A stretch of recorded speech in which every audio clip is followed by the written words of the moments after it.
रोहा अष्टमी नगर परिषदेचे विविध विकास कामांचे भूमिपूजन महिला आणि बालविकास मंत्री अदिती तटकरे यांच्या हस्ते आणि आमदार अनिकेत तटकरे यांच्या उपस्थितीमध्ये करण्यात आलं। रोहा अष्टमी नगर परिषदेचे विविध विकास कामांचं भूमिपूजन महिला आणि बालविकास मंत्री अदिती तटकरे यांच्या हस्ते आणि आमदार अनिकेत तटकरे यांच्या उपस्थितीत करण्यात आलं। यावेळी रोहा अष्टमी नगर परिषद हद्दीतील कुंडलिका नदीवरील घाट विकसित करणं, कुंडलिका नदी संवर्धन पार्किंगमध्ये शौचालय आणि रूम बांधणं, दमखाडी इथं स्वर्गीय सी.डी. देशमुख स्वागत कमान उभारणं, दमखाडी येथील डॉक्टर जाधव यांच्या हॉस्पिटल ते MIDC बायपासपर्यंत गटर बांधणे, मार्तंडे व्यायामशाळा दुरुस्ती आणि साहित्य पुरवठा करणे, एसटी स्टँड शेजारील नाला बांधणे, स्लॅब ड्रेन बांधणे, शिवाजीनगर येथील महिला व्यायामशाळा नूतनीकरण करणे, हनुमान टेकडी सुशोभीकरण करणे आदी कामांचं भूमिपूजन करण्यात आलं।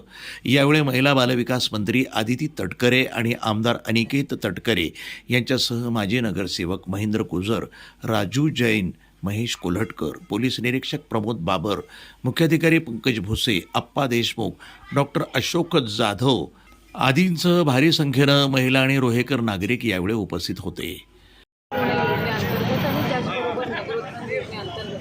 जी काही विकास कामं या ठिकाणी रोहा शहरासाठी मंजूर करून त्याच्यामध्ये आपली भारताचे स्वतंत्र भारताचे पहिले अर्थमंत्री आणि त्यांच्या नावाने ही नगरी ओळखली जाते ती डॉक्टर देशमुख साहेबांची नावाने स्वागत कमान याचं कामाचं भूमिपूजन असेल, त्याचबरोबर डोबी घाट असेल, आपली कुंडलिका संवर्धन आहे तिथं आपण पार्किंगचे इथे सांस्कृतिक कार्यक्रम मोठ्या प्रमाणामध्ये होतात, तर तिथं खोली आणि एक शौचालय चांगल्या पद्धतीचे असावे अशी मागणी होती। त्याच्यामुळे ते आपण त्याचा शुभारंभ केलेला आहे। इथे अंतर्गत जी गटर लाईन आहेत पण त्याचबरोबर जे नाले आहेत मोठे त्यांना त्या ठिकाणी आपण चांगल्या पद्धतीनं ते साफ करून त्याचं बांधकाम जे आहे पुनर्बांधकाम, त्याचबरोबर ते पूर्ण पॅक करून घेण्यापासून आहे त्याच्याने दुर्गंधी पसरू नये या सर्व दृष्टिकोनातून आपण आज ह्या कामांचं भूमिपूजन करत आहोत। त्याचबरोबर श्री हनुमान टेकडी परिसर आहे याचं सुशोभीकरणाच्या कामाचं सुद्धा आपण आज भूमिपूजन करत आहोत। अतिशय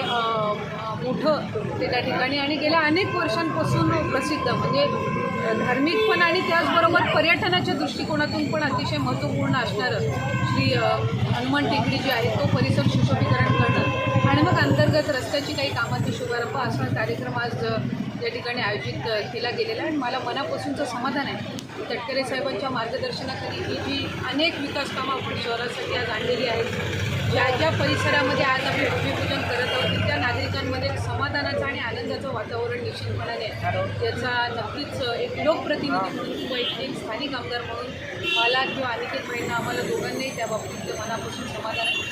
अशाच पद्धतीनं छत्रपती शिवाजी महाराजांची शिवसृष्टी असेल आणि त्याचबरोबर राम मारुती चौकातलं श्री हनुमान मंदिर असेल, हे दोन्ही आपण त्या ठिकाणी विकसित करत आहोत आणि चांगल्या पद्धतीची सुविधा म्हणजे एका बाजूला धार्मिक आणि पर्यटन ह्या दोन्ही गोष्टींचा समतोल राखून आणि मग एकंदर शहराचा विकास या दृष्टिकोनातून आपण ही सर्व कामं ही शासनाकडून मंजूर करून आणलेली आहेत। मी महाराष्ट्र शासनाचे सन्माननीय मुख्यमंत्री एकनाथ शिंदे साहेबांचे दोन्ही उपमुख्यमंत्री अजितदादा आणि फडणवीस साहेबांचे सुद्धा या निमित्ताने मनापासून आभार मानते की भरघोस असा निधी त्यांनी या अधिवेशनामध्येही दिला आणि त्याचबरोबर इतर ज्या वेगवेगळ्या योजना आहेत शहरासाठी ग्रामीण भागासाठी त्या अंतर्गत ही भरघोस निधी या मतदारसंघाची लोकप्रतिनिधी म्हणून आणि खासदार म्हणून तटकरे साहेबांना, विधान परिषदचे आमदार म्हणून अनिकेत भाईंना मंजूर। मॅडम, हनुमान मंदिरचं काम कधीपर्यंत सुरुवात होईल काय? हनुमान मंदिराचा जो फायनल प्लॅन आहे तो या ठिकाणी